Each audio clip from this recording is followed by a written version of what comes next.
Bonjour et bienvenue à cette troisième capsule mathématique. Mon nom c'est encore Anthony.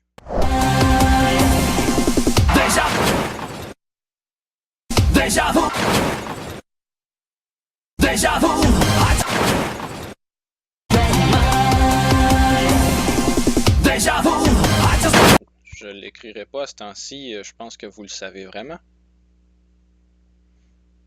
Et dans cette troisième capsule, on va s'intéresser premièrement aux expressions algébriques.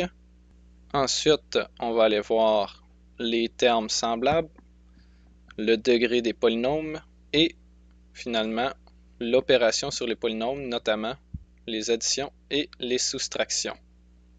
La multiplication et la division, on va toucher ça plus tard. Commençons dès maintenant. Les expressions algébriques. Un petit peu de vocabulaire, puisque là, dans le chapitre 6, on rentre pour la première fois dans les expressions algébriques. On se doit de se faire un petit rappel.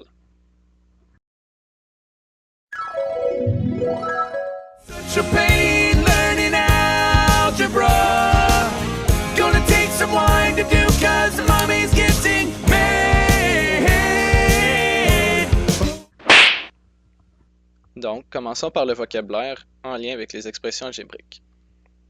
La variable, ou les variables, ce sont les lettres qui représentent, ou la lettre qui représente une valeur inconnue.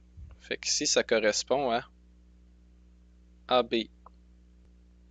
Le coefficient, c'est le nombre qui est placé devant la variable. Le nombre qui est placé devant, il multiplie la variable. Donc ici, ce qu'il y a entre 6 et A, c'est une multiplication. Ce qu'il y a entre A et B carré, c'est aussi une multiplication. Le terme algébrique, c'est ce qui regroupe les variables et le coefficient et l'exposant. Le terme algébrique peut être considéré comme un monôme. L'exposant ici, c'est le petit chiffre en haut à droite d'une lettre. Ensuite, j'ai l'expression algébrique. L'expression algébrique, elle, ça représente tout, incluant le terme constant. Donc, l'expression algébrique, on peut la qualifier soit d'un monôme, un binôme, un trinôme, ou plus loin encore, un polynôme. Ça va être dépendant de il y a combien de termes dedans, l'expression algébrique. Et j'ai le terme constant finalement, le terme constant qui représente le chiffre tout seul, qui n'a pas de lettre avec. Lui, là, il est tout seul, il n'y a aucune lettre. Il n'y a pas de variable qui est affectée, qui est multipliée avec le terme constant. Alors, je résume. La variable, c'est la lettre qui représente une valeur inconnue. Je dis bien c'est une lettre. Le coefficient, c'est un nombre qui est placé devant la variable. Il multiplie la variable. Le terme algébrique, c'est le terme regroupant les variables ainsi que leurs coefficients affectés. Le terme constant, c'est le nombre qui est additionné ou soustrait au terme algébrique. Il contient aucune variable, il contient aucune lettre.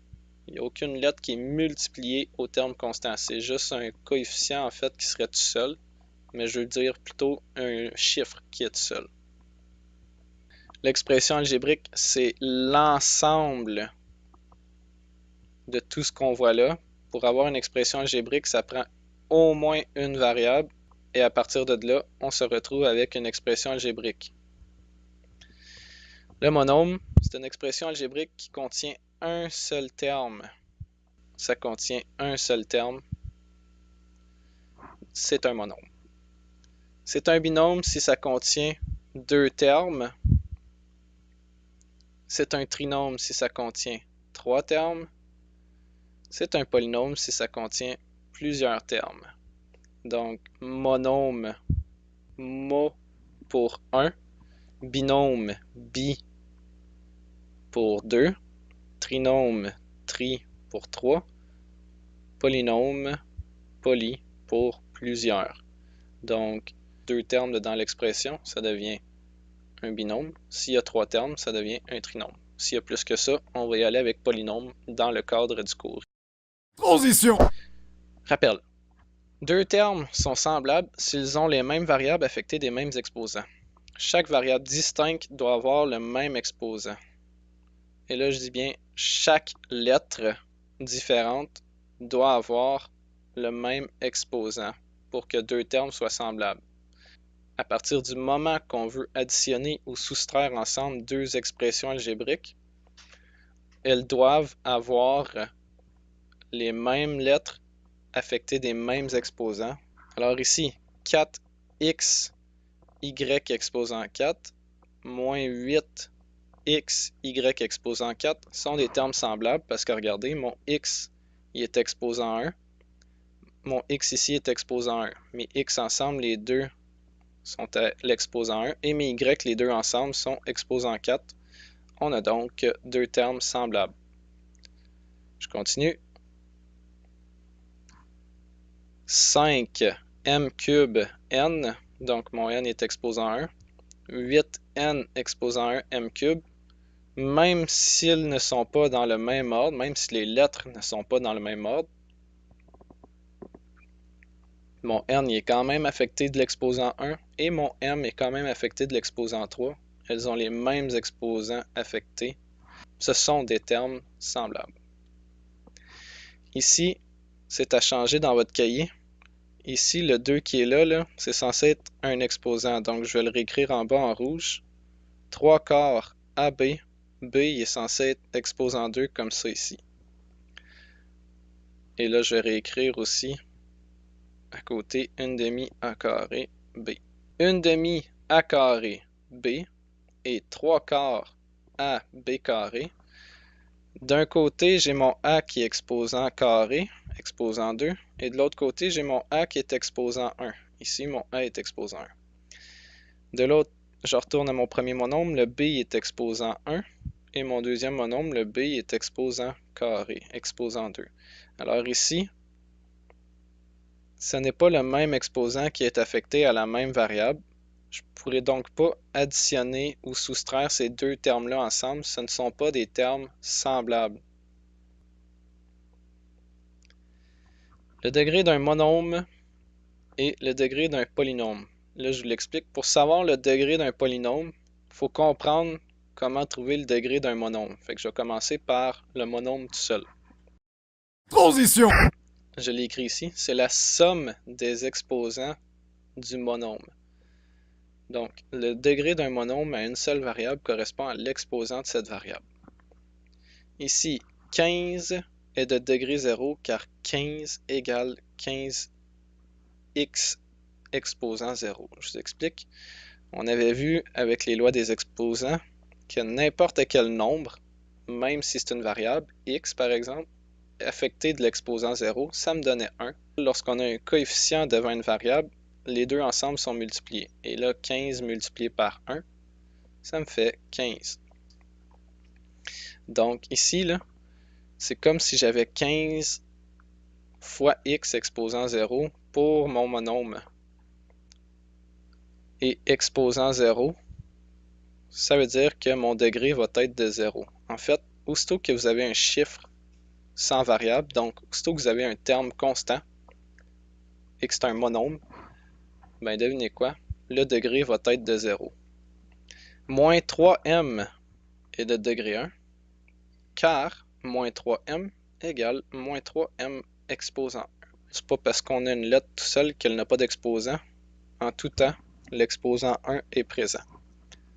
Donc ici, moins 3m, je m'en vais voir c'est quoi l'exposant de la variable.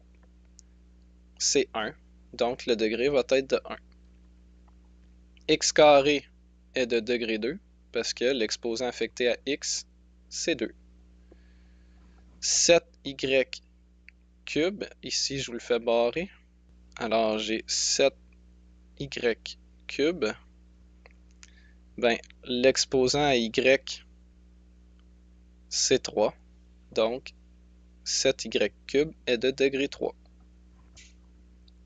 Ça, c'est dans le cas où j'ai juste une seule variable dans mon monôme. Si j'ai plusieurs variables dans mon monôme, il va falloir aller regarder la somme des exposants de ce monôme-là.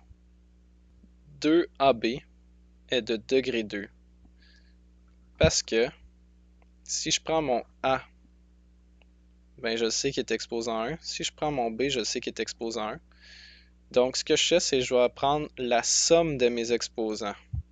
Je vais additionner ensemble, ça me donne 2. Donc, 2AB, c'est un monôme de degré 2. Parce que chacun des exposants est 1. Je les additionne ensemble. Ensuite, 5xy carré. Alors, 5x exposant 1, y exposant 2. Je prends mes deux exposants, je les additionne ensemble. Ça me fait un degré 3. 6d carré, e cube. Je prends mes exposants ensemble, j'effectue la somme. 2 plus 3, ça me fait 5. Ça me donne un degré 5. Maintenant qu'on a compris le degré d'un monôme, ben, le degré d'un polynôme, ce qu'on va faire, c'est qu'on va aller prendre le monôme le plus élevé du degré le plus élevé dans le polynôme sous sa forme réduite. Ça va devenir le degré du polynôme au complet. Alors ici, j'ai 2x plus 3. Ici, j'ai un premier monôme qui est de degré 1. J'ai un deuxième monôme qui est de degré 0. Je prends le degré le plus élevé, degré 1 ici. Donc, le degré de 2x plus 3 devient degré 1. Je continue. 7x carré plus y, 7x carré plus y plus 15. Je m'en vais voir ici x carré. L'exposant de ce monôme-là, c'est 2, parce que l'exposant de x, c'est 2. Y, l'exposant, c'est 1, donc le degré de ce monôme-là, c'est 1. Et 15, c'est un terme constant, le degré, c'est de 0. Je vais aller chercher le degré le plus élevé, 2, et ça devient le degré du polynôme au complet. 6a carré, c exposant 4, plus 3b cube, plus 12. Je regarde ici. Pour ce monôme-là, j'ai a carré c exposant 4. Je dois prendre la somme des exposants pour aller trouver ce degré-là. Donc 2 plus 4, ça me fait 6. 3b cube, ben b est exposant 3. Donc le degré de ce monôme-là va être 3. Et ici, c'est un terme constant, donc le degré va être de 0. Je prends le degré le plus élevé, 6. Ce qui veut dire que pour tout mon polynôme ici, il va être de degré 6. Et là, je vais juste répéter. Le degré d'un polynôme, c'est le degré du monôme le plus élevé dans le polynôme sous sa forme réduite. Je prends par exemple 7x carré plus y moins 7x carré. Ben, avant toute chose, avant de commencer à aller déterminer le degré du polynôme, je dois le réduire. Donc ici, je vais aller voir mes termes semblables. J'ai des x carrés avec des x carrés. Je peux aller soustraire ensemble les coefficients. 7 moins 7, ça me fait 0. Donc il va me rester 0x carré plus y. 0 fois x carré, ça me fait 0. Je fais suivre les y. 0 plus y, ça me fait y. Donc mon polynôme sous sa forme réduite, c'est y ici. Et y est exposant 1. Ce qui veut dire que le degré du polynôme au complet, c'est 1, même si j'avais des x exposant 2 dedans. Donc, n'oubliez pas de réduire le polynôme avant d'aller calculer son degré. Transition. Finalement, lorsque j'ai des termes semblables entre eux, je peux aller faire des opérations sur les polynômes, plus précisément des additions et soustractions. Quand je fais des additions et des soustractions sur des termes algébriques, on appelle ça de la simplification. Pour faire de la simplification, ce qu'on fait, c'est qu'on regroupe les variables identiques sous la forme d'une base affectée d'un exposant. On place les variables en ordre alphabétique dans le terme. On regroupe les termes semblables. On additionne, soustrait les coefficients des mêmes variables affectées des mêmes exposants. Ce qui va être important pour vous, là, en fait, là, c'est surtout cette étape-là. Regrouper les termes semblables qui revient à regarder c'est quels mes termes semblables, donc même variable affectée des mêmes exposants. Et ce qu'on va faire quand on a des termes semblables, on va additionner et ou soustraire leurs coefficients ensemble. Par exemple, ici j'ai moins y carré moins 1 plus b moins 1.